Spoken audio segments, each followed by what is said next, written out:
இது என்னோட second session. நாங்கள் என்னோட ஃபர்ஸ்ட் செஷனில் கதைச்சிருந்தோம். இது முதல்ல இருந்து 10 கேள்வி வரைக்குமான டிஸ்கஷன் செஞ்சோம். ரைட், இது என்னோட செகண்ட் செஷன்.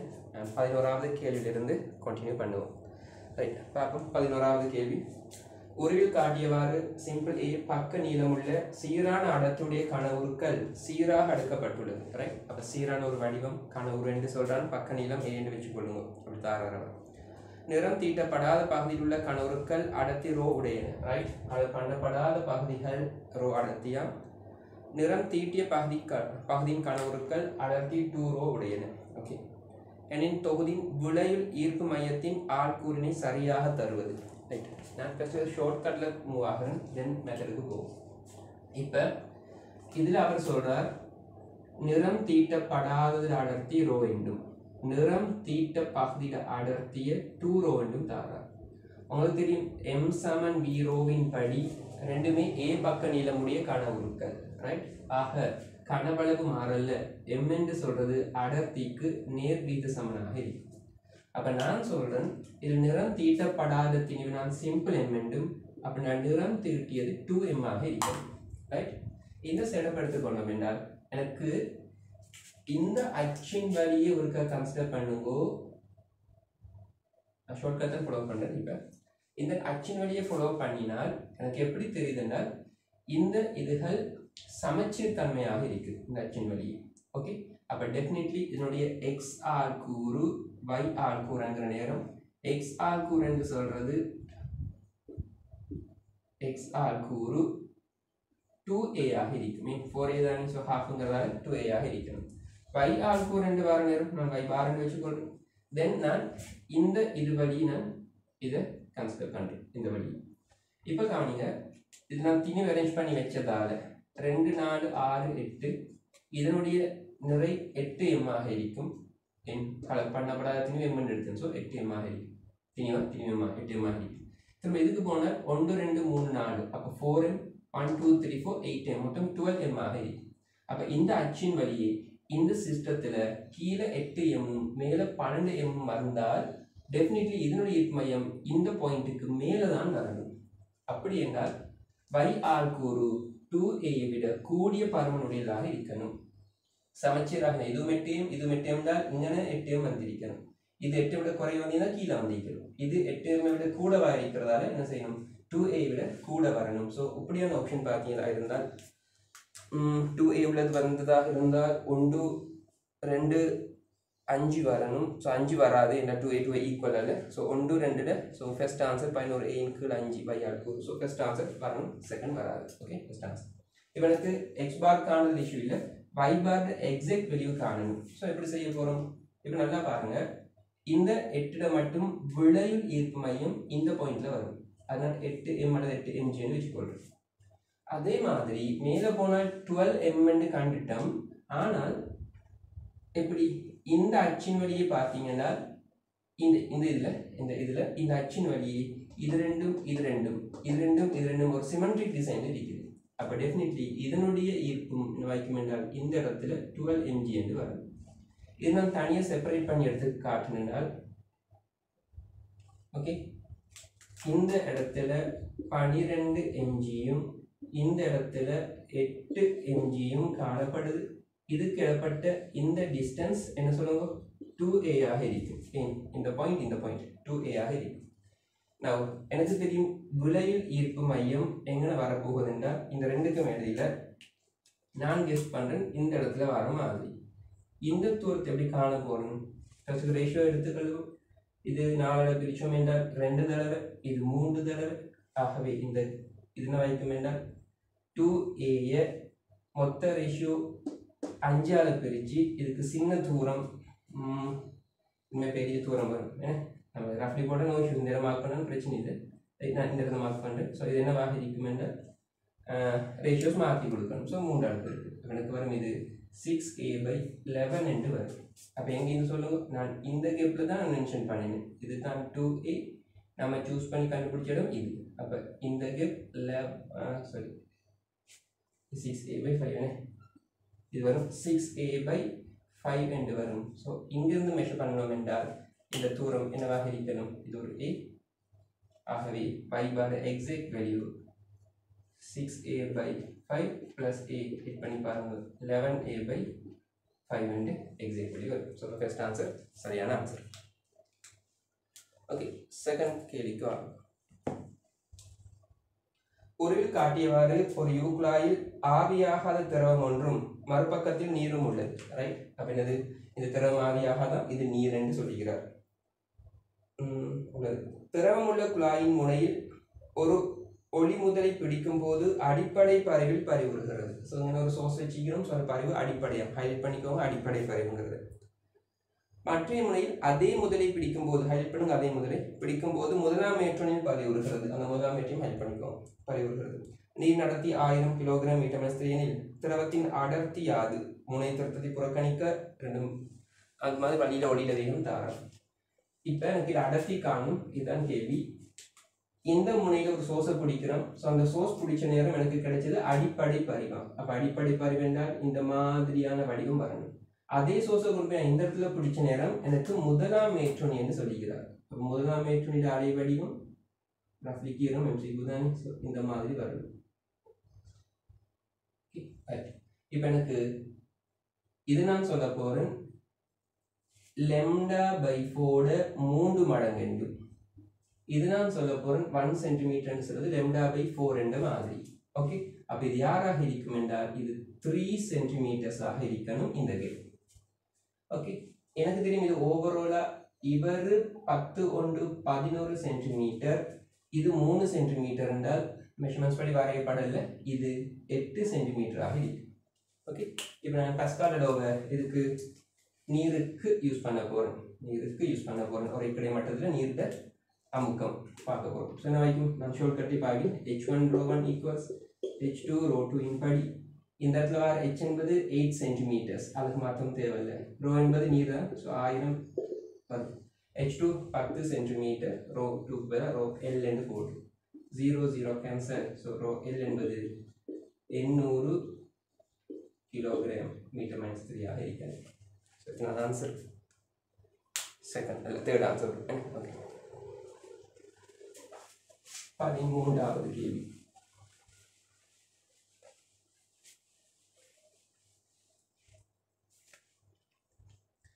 சாப்டர் தந்திக்கிற 13. ABCD எனும் 4 கோள்களின் ஆரம்ப நீளம், வெப்பநிலை அதிகரிப்பு ஆகியன அட்டவணையில் காட்டப்பட்டுள்ளது. சார்ட்டை பார்த்துக்கோங்க. எனின் கோளின் ஏக பரிமாண விரிகைத்திறன் பற்றிய கூற்றுக்களில் சரியானது. ஸோ ஏக பரிமாண விரிகைத்திறன் என்றால் அல்ஃபாவை பற்றி சொல்கிறார்.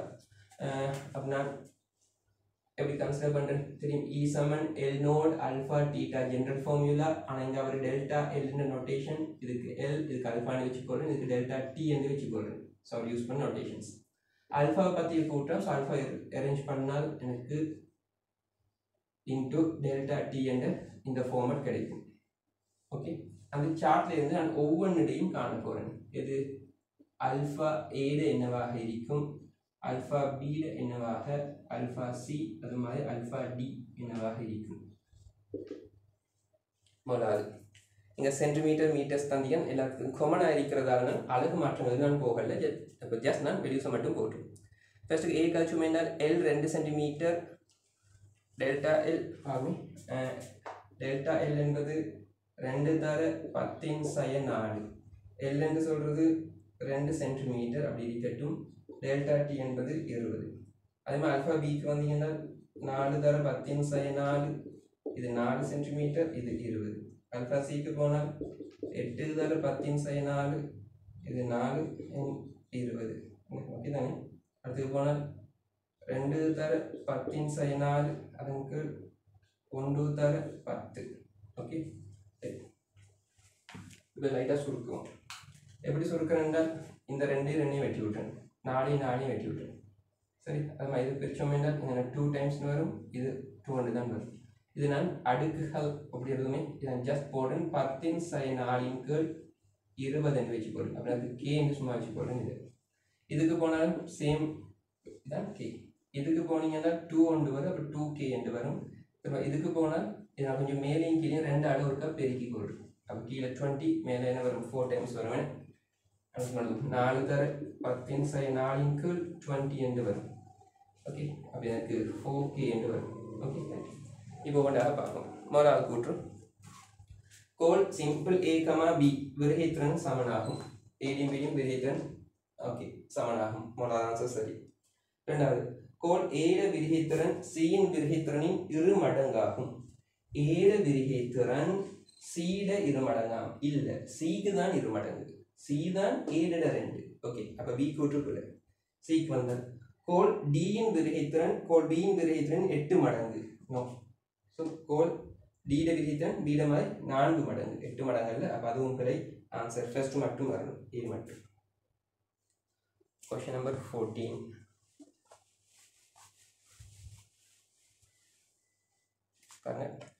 யங்கின் மட்டு 10 தர 10 நியூட்டன் பெர் மீட்டர் ஸ்கொயர் உடைய ஒரு திரவியத்தினால் செய்யப்பட்ட விட்டம் 4 மில்லிமீட்டரை உடைய ஒரு கம்பி 120 நியூட்டன் இழுவிசைக்கு உட்படுத்தப்பட்டுள்ளது.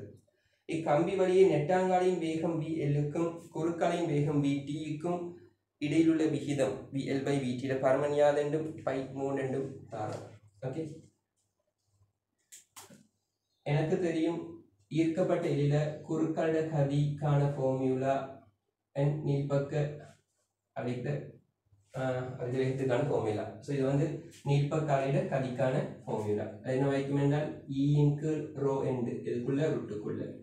அது மாதிரி குறுக்காலைக்கு இழுவையின் கீழ் அலகு நீளத்தின் ஏ ரோ என்று எழுதலாம் என்று தெரியும்.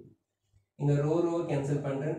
ஏக்கு பதிலாக ஒரு உருளை வடிவமாக கம்பியை கருதலாம். ஸோ நான் திரும்ப அரேஞ்ச் பண்ணினால் இன் கீழ் டி இந்த ஏ மேலே போயிடும். ஸோ உருளைங்கிறதால πr² என்று போடுறேன்.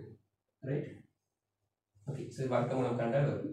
ஈன்னு சொல்றது 10 தர 10 π3 கவனிச்சுக்கோங்க. விட்டம் 4 மில்லிமீட்டர் என்று தாரம். ஸோ நான் ஆரையாக கருதுனா 2 மில்லிமீட்டர். ஸோ வர்க்கமா 2 தர 2 தர 10/6 அதன் கீழ் இழுவை 120 நியூட்டன்.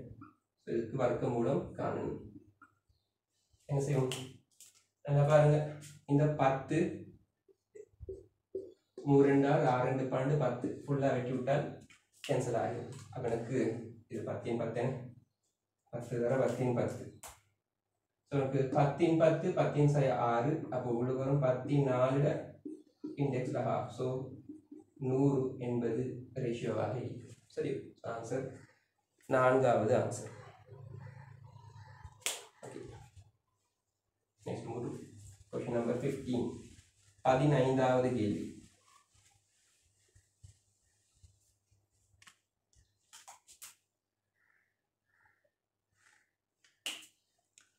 பாருங்க 25 சென்டிமீட்டர் 25.25 சென்டிமீட்டர் நீளங்களுடைய இரு சுரமண்டல குழல்கள் ஒருமிக்க அவற்றின் அடிப்படை பரிவில் ஒழிக்க செய்யப்பட்ட போது ஹெல்ப் பண்ணுங்க. அடிப்படை பரிவு செகண்டுக்கு 2 அடிப்புகள் கேட்கின்றது.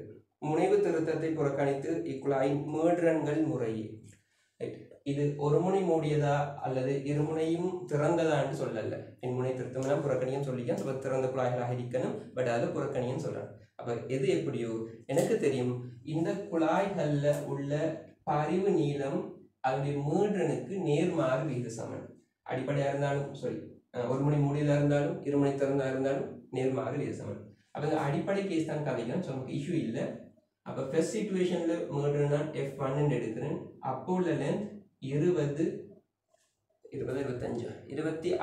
சென்டிமீட்டர். செகண்ட் சிச்சுவேஷன் F2 எடுக்கிறேன். அப்போ நான் 1/25.25 சொல்றேன். இதை சமன்பாடாக மாற்றுறதுக்காக ஒரு மாறி சேர்த்துனா நான் K பண்ணிக்கொள்றேன். ஓகே. ஸோ இந்த ரிலேஷன்ஷிப் யாருன்னு தெரியுமா? F சமன் 1 அடி ஒரு முனை மூடினால் 4L என்றும் B என்று வரும். ஸோ B மாறாது. அது தங்கிய ஃபேக்டர்ஸ் உங்களுக்கு தெரியும். வெப்பநிலை ஈரப்பதன் அது மாதிரி வாயிட தன்மைகள் கேம் அதில் தங்கிக்குவேன். So okay. அப்போ இதுதான் மாறும். இப்போ நான் திரும்ப பின்னமாக மாற்றுறதுக்காக இப்படி அரேஞ்ச் பண்ணி கொள்றேன். இது F1. F2 நான் மேலே 4 பெருக்கி விட்டால் 4 கீழ் 101 என்று வரும். அப்போ நான் எதை காணணும்? இந்த வெளிவை இந்த வெளிவை காணணும். ஓகே. இப்போ ஒருமிக்க அதிரசீர் நேரம் எனக்கு அடிப்பு வந்து 2 மீட்டர் தாரார் 2 ஹெர்ட்ஸ் என்று தாரார். அப்போ என்ன செய்யறோம்? F1 F2 கழிச்சு விட்டுருவோம். F1 - F2 பார்க்கவே தெரியும். F1 பெருசென்று தெரியும். இது ஈக்குவல்ஸ் 2 ஆக இருக்கு. அப்போ 4K × 100 - 4K × 101 = 2. நாளைக்கு என்ன ஃபஸ்ட்டு காமன் எடுத்து அரேஞ்ச் பண்ணலான்னு பார்த்துக்கோங்க. கீழே 100 தர 101 சமன் 2 என்று வரும். இந்த 2வை வெட்டி விட்டுலாம். ஸோ அவை கேன்னு சொல்கிறது இதை செஞ்சால் 1 என்று வரும். 2k இப்படி வச்சுக்கொள்ளுமே. குறுக்கு பெருக்கொள்ள 100 தர 101க்கு 2 வரும். சுருக்காதீங்க. இப்போ நான் எதை காணணும்? F1 சொல்வது 4k/100. 4k/100 நான் சொல்ல போனேன். ஓகே, என்ன செய்ய போகிறோம்? 4kக்கு பதிலாக 100 தர 101க்கு 2 என்று சொன்னால் கீழே ஒரு 100 ஒன்று மீக்கும். இது வந்து F1 ஆக இருக்கும். சரி, 4x100 மற்றதுக்காக நான் சப்ஸ்டியூட் பண்ணுறேன். 100 கேன்சல், 2ஆல் பிரிச்சது 2. ஆகவே F1 என்று சொல்றது 202 ஹெர்ட்ஸ் ஆக இருக்கும். F1 202 hertz. அப்போ F1 202 ஹெர்ட்ஸ் என்றால் திரும்ப போய் சப்ஸ்டியூட் பண்ணி பார்க்க தேவையில்லை. F1 இந்த 2 கழிச்சு ஆன்சர் 2 வருது. அப்போ F2 என்ன வகிக்கணும்? நிறைய சொல்லலாம், அது 200 ஹெர்ட்ஸ் ஆக இருக்கும். Okay, so answer second answer. மாதிரி ஃபர்ஸ்ட் அடிச்சிடாதீங்க, அது ஓல்டராக சொல்லணும். உனக்கு தெரியுது ஃபர்ஸ்ட் சிச்சுவேஷனை விட செகண்ட் சிச்சுவேஷனில் லென்த் கூடி இருக்கு. அப்போ லென்த் கூடுதுன்னு சொன்னால் ஃப்ரீக்வன்சி குறைஞ்சிருக்கணும். ஸோ F2 ரெண்டாவது ஃப்ரீக்வன்சி குறைவான ஆன்சராக சூஸ் பண்ணணும். சரி, so second answer. Question number 16, 16வது.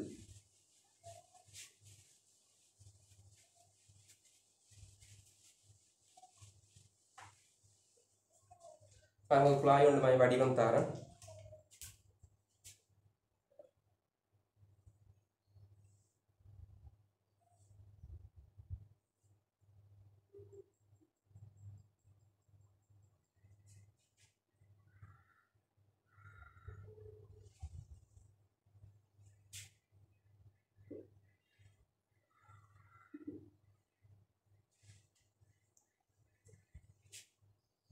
நீங்கள் படங்களை பார்த்துக்கோங்க, நம்ம கேள்வி செய்யும். என்னென்னா 4 சென்டிமீட்டர் ஆரையுடைய குழாய் ஒன்றினுள் 2 சென்டிமீட்டர் உடைய ஆரை படத்துக்கு தான் தரணும். Okay sir, okay. 4 சென்டிமீட்டர் ஆரையுடைய குழாய் ஒன்றினுள் ஆரை 2 சென்டிமீட்டர் உடைய கம்பி ஒன்று ஒரே அச்சு ஆகுமாறு உருவில் காட்டியவாறு வைக்கப்பட்டுள்ளது. காட்டியவாறு திரவம் உறுதியாக பாயும் போது கம்பி இல்லாத பகுதியில் திரவத்தின் கதி V1ம் கம்பி உள்ள பகுதியில் திரவத்தின் கதி V2 ஆயின் V1 கீழ் V2 விகிதத்தை தருவது. ரைட், இப்போ நாங்கள் இந்த வியூவில் பார்க்குறதும் ஃப்ரண்ட் வியூவில் பார்க்குறதும் ஒன்றா கேட்டால் இல்லை. எனக்கு இந்த ரீஜனில் திரவ பாய்ச்சல் V1 ஆகவும் இந்த ரீஜனில் திரவ பாய்ச்சல் V2 ஆகவும் இருக்குது. அப்போ எங்கன்னா V2னா இதுவும் V2 தான். ஓகே, ஏன் சொல்லுவோம்? நான் ஃப்ரண்ட் வியூவில் பார்த்தனாக இருந்தால் எனக்கு பெரிய குழாய் ஒன்றில் சின்னதொரு பெரியரை வச்சு நான் திரவத்தை பாய செய்கிற மாதிரி. ஆனால் இதில் இந்த ரீஜன் பகுதியை மட்டும் நான் தனியாக கன்சிடர் பண்ணி மறந்து போட்டு இதை மட்டும் கன்சிடர் பண்ணினால் எனக்கு அது எப்படி தெரியும் சொல்லுங்கள்? 4 சென்டிமீட்டர் ஆரையுடைய பகுதியில் திரவமானது எங்களை நோக்கி V1 கதியில் வர மாதிரி. இதில் இந்த எஞ்சிய பகுதியில் அப்படி என்றால் கவனிச்சுக்கோ, இது 4 சென்டிமீட்டர், இது 2 சென்டிமீட்டர். அப்போ இந்த எஞ்சிய பகுதியில் வரக்கூடிய திரவம் எங்களை நோக்கி V2 கதியில், எல்லா ரீஜனும் அதே மாதிரி V2 தான் வரும். இப்போ எனக்கு V1 × V2 கேட்குறா. V1 × V2 சமன் யாரு? உங்களுக்கு தெரியும் Q சமன் AB என்று தெரியும். இங்கே Q என்பது மாறாது. ஆகவே V என்று சொல்வது 1/Aக்கு நேர்விகித சமன், அது Aக்கு நேர்மாறு விகித சமன். அப்போ V1 என்று நான் சொல்கிற நேரம் அது யாராக இருக்கணும்? கீழே வாருது. நல்லா கவனிங்க, நான் இந்த பரப்பை A1 என்றும் இந்த எஞ்சிய பரப்பை A2 என்றும் சொல்கிறேன். அப்போ என்ன வரணும்? V1 கீழே A1ம் இங்கிட்டு A2ம் வரணும். ஓகே, அவ்வளோதான். ஆனால் A1க்கு போட போகிறேன். A1 இவருக்கு ஜஸ்ட் வட்ட பரப்பு πr². அப்போ 4 சென்டிமீட்டர் முழுவதையும் வர்க்கம், அதுக்கு மாத்திரம் தேவையில்லை. இவருக்கு போகிற நேரம் கவனம், இந்த 2 சென்டிமீட்டர் அப்படிலாம் போட்டுறக்கூடாது. இந்த ஓரல் படிக்கிற மாதிரி இந்த பெரிய வட்டத்திலிருந்து இந்த சின்ன வட்ட பரப்பை கழிக்கணும். ஸோ இதுக்கு போனீங்களாக இருந்தால் இந்த π 4 சென்டிமீட்டர் வர்க்கம் மைனஸ் π 2 சென்டிமீட்டர் வர்க்கம் என்று வரும். நான் பையை காமனாக எடுத்து விட்டேன். ஸோ இந்த மாதிரி ஃபார்முட்டா. அப்போ பை கேன்சல் ஆகிரும் 4 வர்க்கம் 2 வர்க்கம் ஒருக்கா கூட்டுங்க 6 ஒருக்கா கடிங்க 2 கீழே 4 தர 4 ஈராறு 12 4 பிரிச்சால் 3 ஸோ ஆன்சர் 3/4 என்பது ஆன்சராக இருக்கணும் v1 by v2 v2 by v1 அல்ல v1 by v2 ஸோ 5வது ஆன்சர் வரணும் மாற்றி 3வது அடிச்சிடாதீங்க ஓகே ஆர்டருக்கு ஆகணும் Question number 17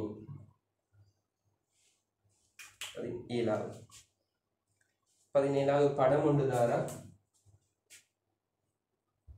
ஒரு திணிவு நடுவில் ஒரு ஸ்ப்ரிங் அகைன் ஒரு திணிவு இந்த திணிவு m1 இந்த திணிவு m2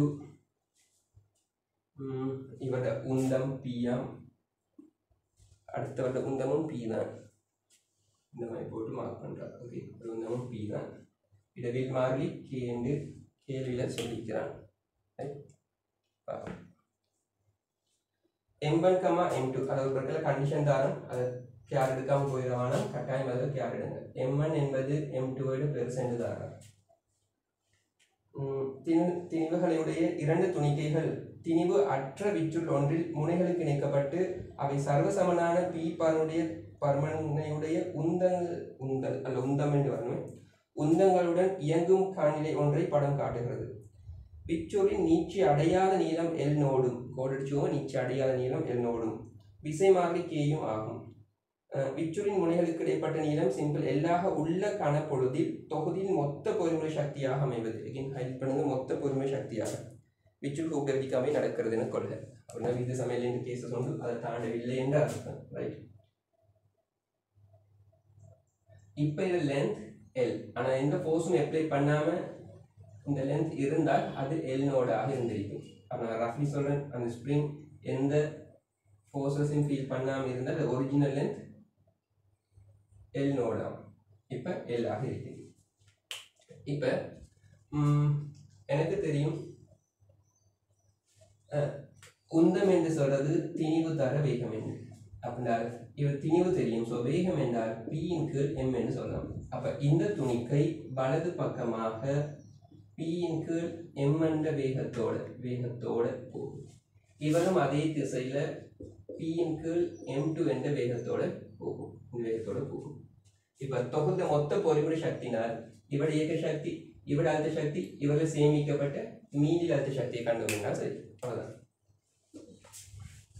அப்போ நான் என்ன செய்வேன் மொத்த பொறிமுறை சக்தி டோட்டல் மெக்கானிக்கல் எனர்ஜி அவருக்கு கண்டோம் என்றால் இயக்க சக்தியம் half into m1 into என்ன ஸ்கொயர் சொல்லுங்க m1 into p by m1 all in square plus half into second situation அவருக்கு திணிவு m2 அவருக்கு p into m2 all in square இது இயக்க சக்திகள் then விச்சுளுக்கு ஒரு சேமிக்கப்பட்ட சக்தி இருக்கும் அது half k ஸ்கொயர்னு சொல்றேன் half k e என்று சொல்ற நேரம் எனக்கு L பெருசா L நாட் பெருசா அது இம்பார்ட்டன்ட் இல்லை இந்த இடத்துல சரி டிஃபரன்சஸ் தானே ஆக என்ன செய்ய போறேன் நீச்சி அதை சுருக்கம் எதுவும் ஆகிக்கலாம் ஸோ இந்த இடத்துல L நோட் பெருசா இருந்தால் L நோட் மைனஸ் L எடுத்து அடி ஸ்கொயர் என்று போடுது half k e square okay அப்படி நம்ம இதை சிம்பிளை பண்ணால் m1 in m1 ஸ்கொயர் வரும் நேரடியாக எழுதுறேன் ஆக எனக்கு இந்த இடத்துல half into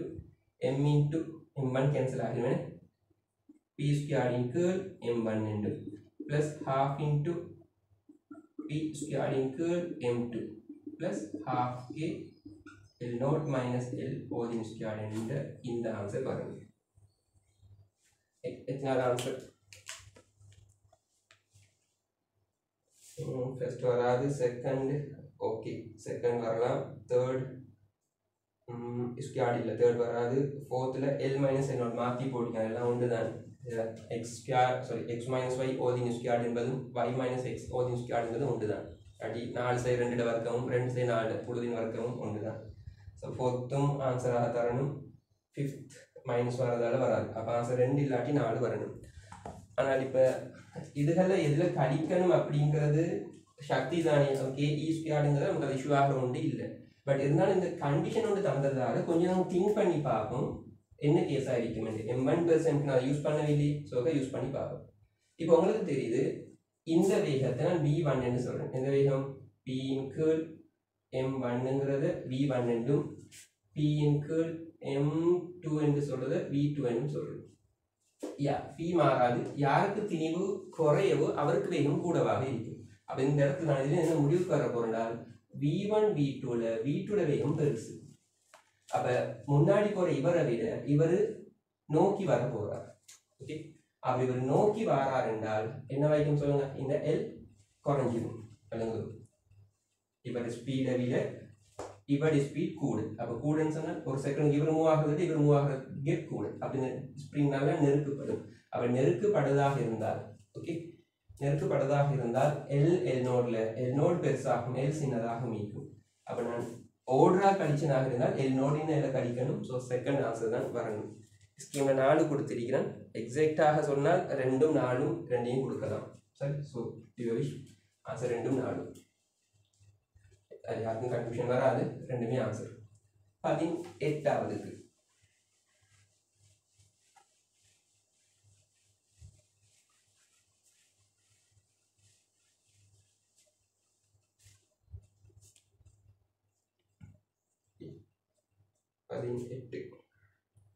PV கிராஃப் ஒன்று தாரானே.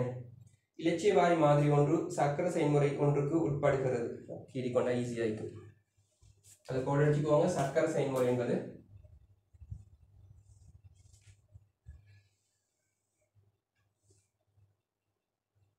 PV கிராஃப் தானேரும் எக்ஸிஸ்ல பார்த்துருங்க. ஏதாச்சும் 10 அடுக்குகள் யூஸ் பண்றானா என்று கேள்விகளுக்கு இந்த கேள்வியெல்லாம் பொதுவாக ஜென்ரலாக பார்த்துக்குவாங்க. இங்கே எதுவும் யூஸ் பண்ணல, அப்போ இஷ்யூ இல்லை.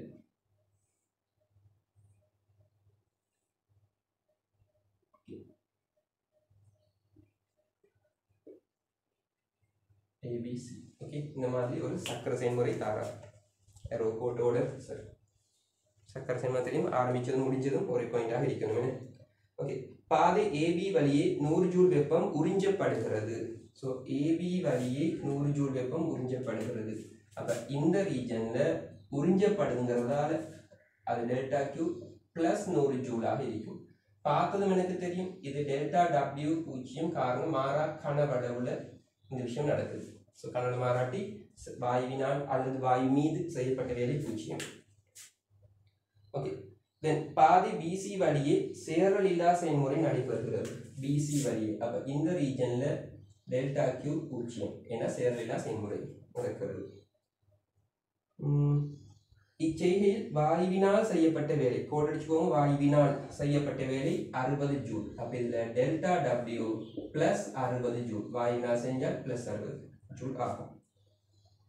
CA வழியே 80 ஜூல் வெப்பத்தை வெளியேற்றுகிறது. CA வழியே அப்ப இந்த ரீஜன்ல டெல்டா Q வெளியேற்றுகிறது. ஸோ மைனஸ் 80 ஜூலாக இருக்கு.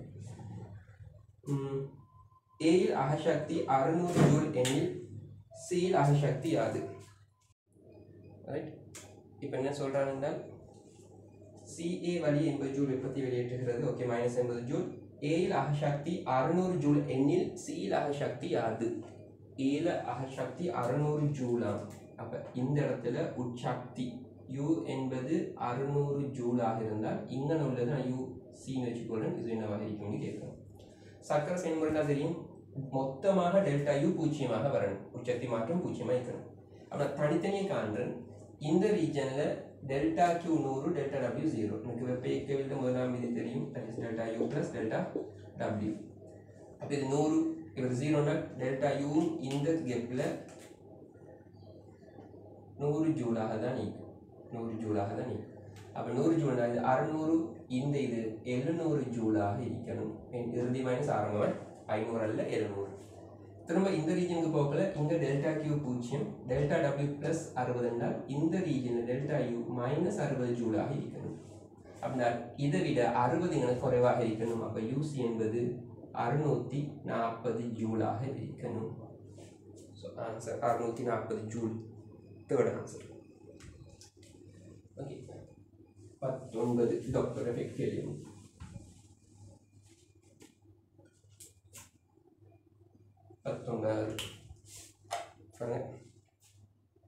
எஃப்னோட் மீடனை பிறப்பிக்கும் ஓர் ஒளி முதல் ஆரம்பத்தில் மாறாவேகத்துடன் அவதானி நோக்கி இயங்குகிறது. ரைட், கவனிச்சுக்கோங்க. ஓய்வில் ஒரு அவதானி நிற்கிறாராம். ஸோ சோர்ஸ் ஒன்று அவரை மாறாவேகத்தோடு நோக்கி போகுது. பின்னர் ஒளி முதல் அமர் முடுகி அவதானியை விலத்தி சிறிய தூரம் சென்று ஓய்வடைகிறது. அப்படின்னா அமர் முடுகி அவதானி விலத்தி போய் தான் ஓய்வடைதான். அப்படின்னா அவதானியை ரீச் பண்ண முன்னாடியது அமர் முடுகல் அடைய தொடங்குது, தென் போய் ஓய்வடைகிறது. எனின் அவதானி செவிமடுக்கு மோட்ரன் எஃப் ஆனது நேரம் டியுடன் மாறுவதை காற்ற வரைவு. எனக்கு இதுதான் அவதானி என்றும் ஓய்வில் நிற்கிறார். இது சோர்ஸ் என்றும் கருதுகிறேன். இது ஆரம்பத்தில் மாறா வேகத்தோடையும் கடைசா அமர்முடுகளையும் போகுது. அப்போ நான் நேரத்தோட கேட்குற மோட்ரனை தோற்ற மோட்ரனை கன்சிடர் பண்ணியிருந்தார். இது நான் எஃப் நோட் என்று வச்சுக்கொள்றேன், ஒரிஜினல் என்று வச்சுக்கொள்றேன். Graph F note okay mark பண்ணுறேன். அவனுக்கு ஸ்டார்ட் பண்ண நேரம் நோக்கியா செஞ்சதால இவர் ஃபீல் பண்ணுறது ஒரிஜினோட கூடவாக இருக்கணும். அப்போ கிராஃப் எஃப் நோட விட மேலே தொடங்குற கிராஃப்ஸில் வரணும். அப்படி பார்த்தால் 2 இல்லாட்டி 3 தான் ஆப்ஷனாக வரையணும். ஓகே, அடுத்தது மாறா வேகம் என்றால் அது மாறா பெருமானமாக இருக்கணும்.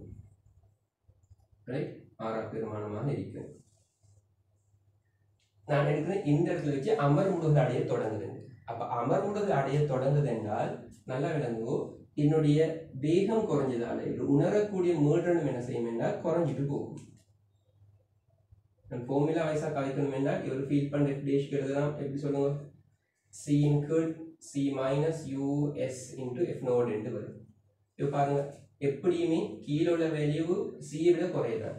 அவர் நோக்கி வர நேரம் அமர்வுகள் அடைய நேரம் இந்த பெருமானம் குறைஞ்சிட்டு போகும். ஆனால் டிஃபரன்ஸ் குறையும். ஆனால் ஒரு நாளும் இது என்னது, இது 0 ஆகாத வரைக்கும் எஃப் டேஷ் இது எஃப் நோட விட கூட வராது, குறைய வராது.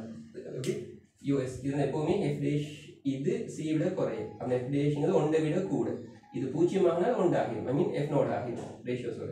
அந்த என்ன நடக்கும் என்றால் ஒரு லெவல் வரும் வரைக்கும் எஃப் டேஷ் என்பது ஒரிஜினோட கூடவாக தான் நிற்கணும். எப்போ நோக்கிற சிச்சுவேஷன் மட்டும் தாண்டி போய் கலைக்கல, நோக்கும் வரைக்கும். அப்போ இது அப்படியே குறைஞ்சி வர மாதிரி, அது சீராக குறையுமா வளைஞ்சு குறையுமாங்கிறது எனக்கு கெஸ் பண்ண கஷ்டம். தந்த இதில் பார்க்கணும். ரைட், குறையுது. அப்போ அப்படி குறைய கிராஃப் நேர்கோடாக தந்த ஆப்ஷனுக்காக அது தீரும். இப்போ அடுத்து நடக்கும் என்றால் இவரை சரியாக கடந்ததுக்கு பின்னாடி, கடக்குது மீன்ஸ் திடீரென்று க்ராஸ் பண்ணதோட இந்த வெளியே அப்படி போய் 0 ஆகிடும். ஏன், ஒரு லெவலுக்கு பின்னாடி தாண்டி போன அந்த ஃபார்முலா ப்ளஸ் ஆக மாறும், இது போய் 0 ஆகுதான். அப்போ இது 0 ஆகினால் ஒரிஜினலுக்கு வரணும். ஓகே, அப்போ ப்ளஸ் ஆகிற நேரம் கீழே உள்ள வாங்க கூடு, அப்போ ஒரிஜினோட கூடு தாண்டி போனாலே ஒரிஜினோட குறையதான் அவர் ஃபீல் பண்ணணும். ஸோ ஆன்சர் இந்த மாதிரி வர ஒரு கிராஃப் வரணும். ரைட், அப்படின்னு பார்த்தோம்னா தேர்ட் ஆன்சர் வருது. ஓகே, ஸோ கொஸ்டின் நம்பர் 19க்கு தேர்ட் ஆன்சர். சமதியாக சொன்னால் நோக்கி வரைக்கும் ஒரிஜினல் கூட தான் கேட்கணும், தாண்டி போகிற நேரம் ஒரிஜினல் குறைய தான் கேட்கணும். அப்போ கிராஃப் எப்படி எஃப் நோட கூட தொடங்கி கடைசி எஃப் நோட்டில் குறைஞ்சதுலேருந்து கூடி போய் முடியணும். அப்போ அப்படின்னு பார்க்குற ஆன்சர்னு சொன்னால் டெஃபினெட்லி தேர்ட் ஆன்சர் தான். ஸோ ஷார்ட்கட்டாக செஞ்சலாம். எக்ஸாக்டாக ஃபார்முலாஸை அரேஞ்ச் பண்ணிட்டு கொண்டு தேவையில்லை. 20வது கேள்வி, ஊடகம் 1 முறிவுச்சுட்டி எண் 1 ஊடகம் 2 முறிச்சுட்டி எண் 2 உடைய ஊடகத்திற்கு செல்லும் ஒளிக்கதிர் ஒன்றின் படுகோணம் 40 பாகை ஆகும். ஊடகம் 2 முறிகோணம் θ2 ஆகும். எண் 2 உடன் θ2 மாறல் அருகில் வரைவில் காட்டப்பட்டுள்ளது. ரைட், காட்டப்பட்டுள்ளது. எண் 1 முறிவுச்சுட்டி அன்னளவாக sin 40 பாகை தசமாறு தாரா. ஓகே, ஸோ இந்த கேள்வி செய்கிற நேரம் நாம் இதில் முறிச்சுட்டி எண் 1 எண் 2 தந்ததுனால நான் என் சைனை மாறி போடுறேன். n1 sin ஐக்கு பதிலாக 40 சமன் n2 இந்த முறிக்கோணம் θ2 எனக்கு என்னன்னு தெரியல வச்சுக்கொள்வோம். இப்போ நான் n1 பற்றி தான் கேட்குறேன். ஸோ n1 எதுவாக கொண்டால் n2 sin θ2 காணும். θ2 அதற்கு sin 40 0.6 என்று போடுறேன். இப்போ என்னென்னால் இவர் தந்ததில் எனக்கு இந்த கிராஃபில் 30 பாகை என்பது n2க்கு 1.4 ஆக இருக்குது. நான் சும்மா சப்ஸ்டியூட் பண்ணி பார்க்குறேன். 1.4 sin 30